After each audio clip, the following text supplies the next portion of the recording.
Sven a bývanie. Čau, vítam vás všetkých pri novej časti série Sven a bývanie. Je to časť číslo 2 a dnes sa spolu pôjdeme pozrieť do centra mesta, do downtownu. Budeme pozerať prémiovku a ňou je Downtown Yards. Developerský projekt, ktorý mi padol do oka svojou takou rôznorodosťou a lokalitou. Povedal som si, OK, tak to by mohlo byť fajn. Pozrieme sa na to zbližšia, že o čo ide. Pre tých z vás, ktorí neviete, tak bývam aktuálne v byte, ktorý má 50 m štvorcových. Bývam tu spolu s manželkou, dcérkou a našim psíkom. No a pravda je taká, že po tom, čo v decembri sa narodila dcérka, tak sme museli uznať, že okrem teda zábavy nám priniesla do životov a do domácnosti aj množstvo vecí, ako sú kočíky, postielky, deky, plienky a tak ďalej. No a ten byt sa začal tak zužovať. No a my sme si povedali, OK, tak je čas začať sa pozerať aj po niečom väčšom, po nejakom rodinnejšom bývaní. Povedal som si, že toto podľa mňa rieši viacero ľudí, nie len ty, Sven. A myslím si, že to je dobrá téma na natáčanie videa a na to jednoducho sa porozprávať o tomto aj s vami, pozdieľať svoje skúsenosti, radosti a starosti. Takže hľadáme spolu bývanie, časť 2, centrum, downtown. Ešte musím spomenúť, že v prvej časti sme sa boli pozrieť spolu do Bratislavskej Rače na projekt Verdena, takže ak hľadáte v Rači, ak máte záujem o Raču, tak určite si to video nenechajte ujsť, pozrite si ho, budem samozrejme rád za každý feedback a bez zbytočného zdržovania ďalšieho poďme na to.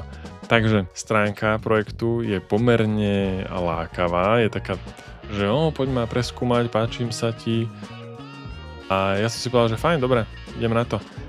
Páči sa mi to, že pred tým projektom sú tieto rodinné domčeky, pôsobí to tak netradične, na to, že sme vlastne v centre mesta, tak je to také príjemné. Takže to ma zlákalo.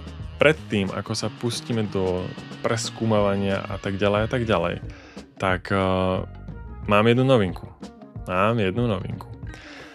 A to je oficiálne hodnotenie Svena, developéra, hľadateľa bývania, ktoré bude nasledovné.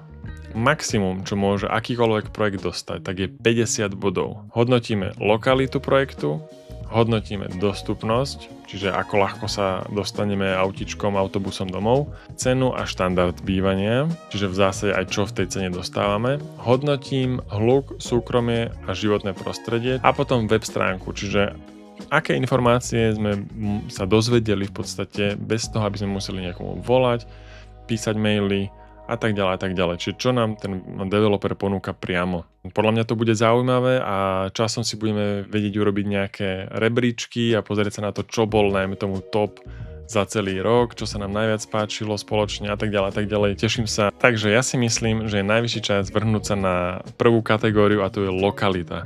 Ako obrázok napovedá, kde vidíme všetky pomaly dominanty Bratislavy, tak sme jednoducho v tej najprémiovejšej lokalite, minimálne pre developérov, uvidíme, že či aj pre nás, záujemcov. Povedal by som, že sme v Starom meste, ale faktom zostáva, že v Starom meste nie sme, keď už máme byť doslovný, pretože keď si to tu zazumujeme spoločne, tak zistíme, že projekt Downtown Yards je umiestnený vlastne za ulicou Košická, čo de facto znamená, že sa nachádza v Ružinove. Takže pre tých z vás, ktorí by ste si chceli kúpiť prémiovku v Starom meste, tak vedzte, že Downtown Yard sa už nachádza v Ružinove.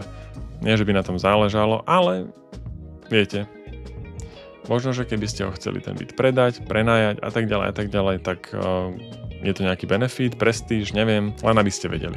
Projekt je teda tu na za Košickou ulicou a to je jedna z vecí, ktorá mne padla hneď do oka, pretože nachodil som sa a najazdil som sa po tejto ulici niečo a viem, že Košická býva štandardne hodne upchatá. Samozrejme v tých špičkových časoch, po práci, pred prácou a tak ďalej. Prvý taký výkričníček, ktorý mi tak blikol, bolo to, že určite by som sa snažil vyhnúť bytom, ktoré sú v podstate oknami smerom na Košickú, čo je asi ten prémiovejší výhľad, pretože smeruje to všetko na hrad. Vlastne je to výhľad, ktorý vidíte aj tu. Lenže táto ulica pod ňou je ohromne rušná a trošku by sa toho bál. A naproti tomu ulica, ktorá je z opačnej strany toho projektu, tak má výhľad, ktorý bude ničím nerušený. Je to dosť veľký rozdiel. A síce tu krásne máme park na vizualizácii, ale vidíte, že tam park moc asi nebude, lebo je tu jedna obrovská, druhá, tretia, štvrtá, piatá, šiesta, siedma, osma, deviatá a tuto je nejaká gigantická, absolútne obrovská, ktorá vyzerá, ako sme deti skladali kocky. Takže to je taký malý vykričníček, čo sa týka lokality, ale inak, okrem toho, samozrejme máte dostupné všetky služby, všetky možné obchody, tu hore sú hneď Nivy, tu je Eurové a dole, hneď cez cestu, čo je úžasné, je základná škola, nejaká spojená škola, takže to bude asi stredná, typujem. Je tu materská škola, takže lokalitu hodnotím 7,5 z 10. Je to prémiové, dávam tomu vysoké hodnotenie, ale má to také menšie jazvy na tvári, že nie je to ten top úplný, ktorý by som si ja predstavil. Takže takto. Čo sa týka dostupnosti, to prefrčíme úplne rýchlo, pretože dostupnosť je super, ste v centre na úplne najväčších križovatkách, čiže v zásade sa dá povedať, že akákoľvek cesta vás dovedie k vášmu bývaniu, plus môžete sa napojiť cez most Apollo alebo cez Prístavnú ulicu aj na obchvat, na diaľnicu. Jediné to mínus je teda tá daň za to centrum a teda to, že v tých hodinách pred a po práci to môže byť trošku také ako rušnejšie a intenzívnejšie, takže nejaké bodíky tomu dávame dole, ale dal by som 8 z 10. Cena a štandard bývania. Téma sama o sebe. Ja musím sa priznať, už som si urobil nejaký research, takže budem to na vás tak súkať v podstate, že čo som sa dozvedel. V priemere mi cena za meter štvorcový vychádzala okolo 7 000 eur, čo nie je málo. 7 000 eur, ak urobím rýchly prepočet, kalkulačka hír, takže 7 000 krát 50 m2, kde sme teraz, je 350 000 eur. To napovedá, že dostupnosť pre mňa a pre našu rodinu klesá, lebo tá cenovka je naozaj vysoká, je to proste prémium. Čiže ak by sme hľadali nejaký byt 75 m2 krát 7 000 eur, tak je nutné pripraviť si minimálne 500 000. A to je problém. Udelujem tomuto projektu 3 body z možných 10. No a keď už sme pri tom, tak by som vám rád ukázal, že ako teoreticky by mohlo nejaké také vaše bývanie v tomto projekte vyzerať. Byt, ktorý má výhľad na Košickú, 51 m2, cenovka 376 749 v zvýhodnenej cene. Fajn. Čiže bytík vyzerá nejak takto, má balkón po celej šírke toho bytu, dostupný z obývačky, zo spálne, jasné, kúpeľňa s váňou, záchod, kuchynka taká menšia. Ako tomu pôdorysu sa nedá čo nejak vytýkať. Môžeme pozrieť ešte aj nejaký iný byt, napríklad takýto štvorizbák, lebo to je niečo, čo hľadám. Napríklad takto môže vyzerať štvorizbový veľký rodinný byt. Vstup do bytu máme z tejto vrchnej strany, kde je samostatné vecko, oceňujem. Potom spálňa so samostatným balkónom plus sprcha. Dobre, čiže to je asi rodičovská. Opačnou stranou máme vlastne pokračovanie do ďalšej spálne, kúpeľne a ďalšej spálne. Dobre, čiže to je taký spálňový sektor. A teda okolo šatníka prejdeme do obývačky s kuchyňou. To je 7 a 5, čiže to máme 16 a 17 m2. Čiže sme na nejakých 33 m2. No, nie je to najväčšie na svete, ale ako OK. Pekná veľká terasa, balkón, lodžia z tejto východnej strany. No a jedna vec, ktorú vám musím povedať, keď som robil nejakú tú prípravu trošku, tak pozeral som si presne tento štvorizbový byt. Ako to bude fungovať? To mi vysvetlíte. Keď balkón, ktorý je z tej spálne, sa pravdepodobne bude pozerať do tejto obrovskej sklenenej budovy, ktorá neviem čo je a zatiaľ tam nestojí teda, ale pravdepodobne tam bude stáť. Čiže to by bol takýto štvorizbový byt. Môžeme sa ešte pozrieť na nejaký trojizbáčik, to sú myslím, že tieto. Prvá vec, ktorá mi tak padla do oka, tak nepáči sa mi, že tá chodba je ako taký tubus proste a keď ten byt stojí 544 000 eur, kalkulačka here. 544 644 eur deleno 82 m2 je 6642 eur. A ak platím 6642 eur za meter štvorcový, tá chodba, ten tubus obrovský, ktorý má 14,5 metra, ma stojí 100 000 eur. Vadí mi, že z tých 81 metrov štvorcových je 15 metrov chodba. To je 81 minus 15. Bez chodby ten byt má 66 metrov štvorcových za 550 000 eur. Neviem, to si myslím, že nie je OK. Pozrieme iný trojizbák. No, tu máme trojizbáčik. Tento vyzerá lepšie. Tu platíme iba 60 000 eur za chodbu, takže to je lepšie. Čiže toto je chodba už širšia, presne nie je to taký slíž, že máte pocit, že idete domov cez šnorchel, takže to sa mi páči viac. Tu je to aj miesto na skrine, z chodby je vstup do kúpeľne, kde je vaňa, super, spálňa, samostatné vecko, výborne, sklad asi. Máme tu dve loďie, aj kuchyňa vyzerá byť väčšia, pozrite, je do L-ka, už tam je viac miesta na prípravu, je tu stôl. Tento byt vyzerá fajn, tento vyzerá OK, tento sa mi pozdáva viac o moc, teda musím povedať. Je orientovaný na východ a stojí 564 000 eur, čiže cena za meter štvorcový 7 000 eur. Čiže tak, ako sme sa bavili, zhruba tých 7 000 eur je za trojizbový byt, vyplýva z toho, že si to nemôžeme dovoliť.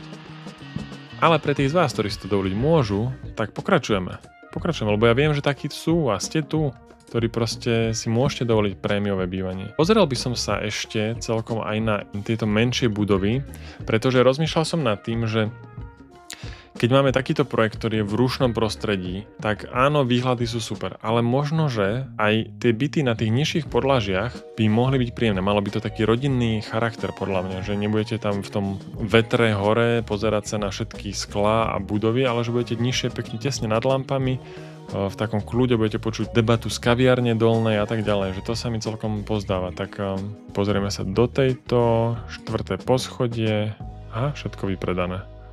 Náhoda? Dobre, tu nemáme taký vid voľný, tak ideme na iné poschodie. 3. Nič. 2. Super. Tak na 2. poschodí máme takýto byť voľný a to si myslím, že by mohlo byť zaujímavé. To si myslím, že by mohlo byť fajn, pretože je to byt s výhľadom na rodinné domy, do tichej časti vlastne toho projektu. To by bolo niečo, čo by som ja asi preferoval. Viem si predstaviť, že ste na týchto nižších poschodiach do tej tichšej strany.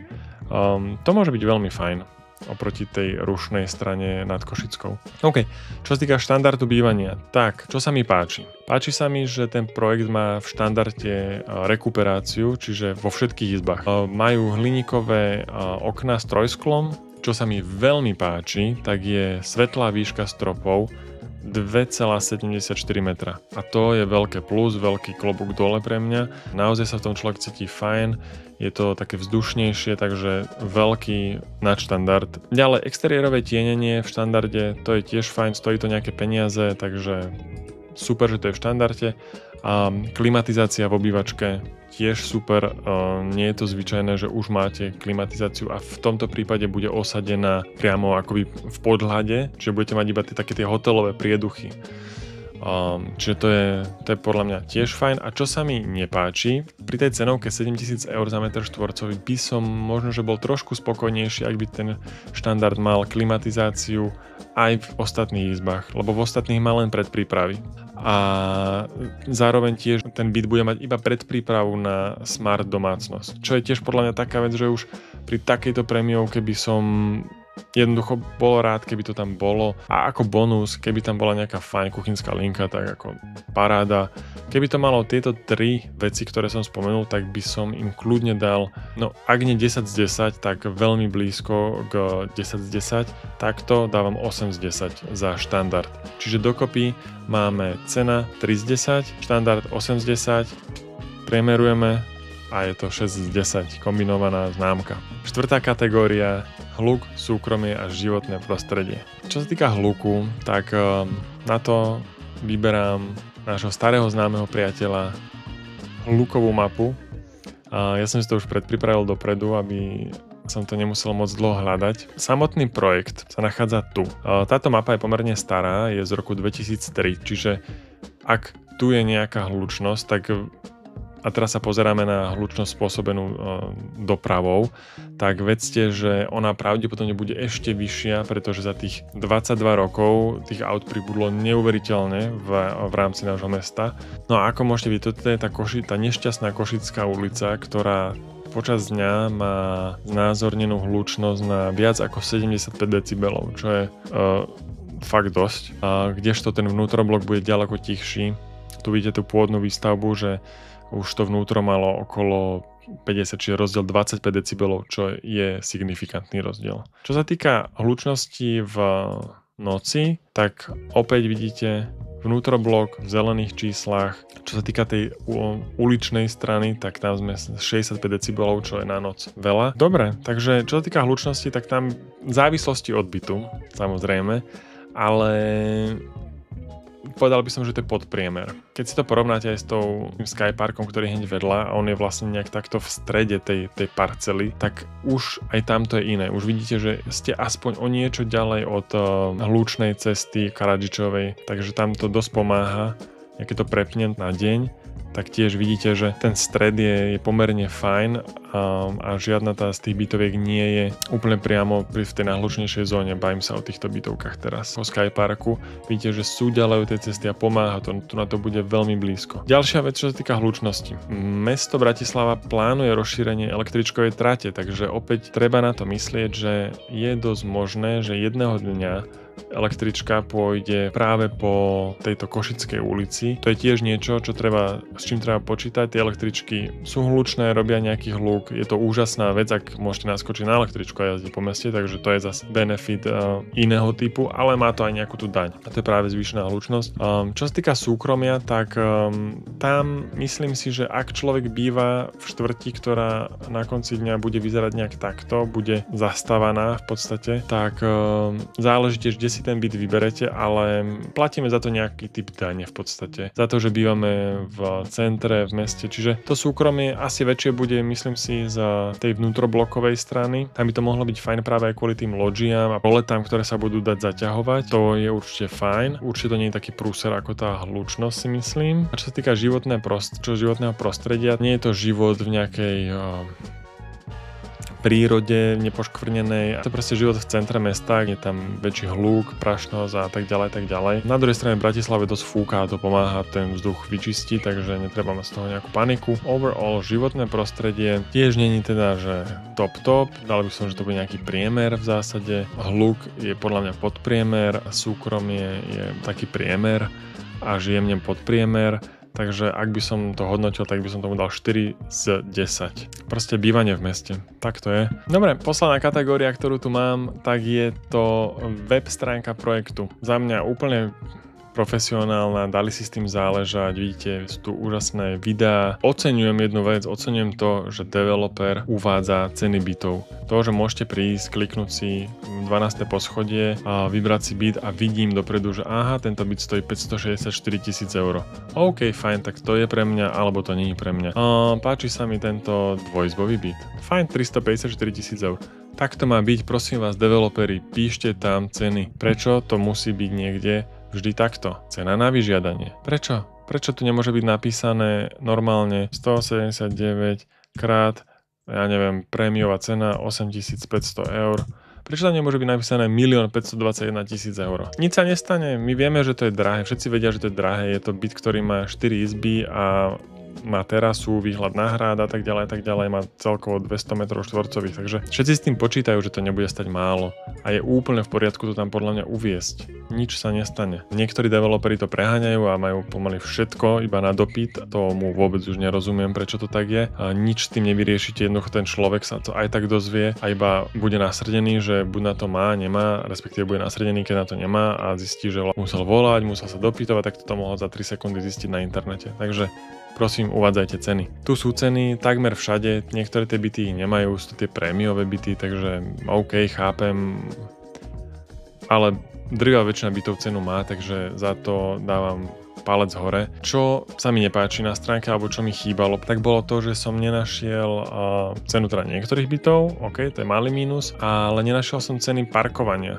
Vôbec som nenašiel nejakú zmienku o tom, že koľko parkovacích miest je nutné si kúpiť k jednému bytu a za akú cenu.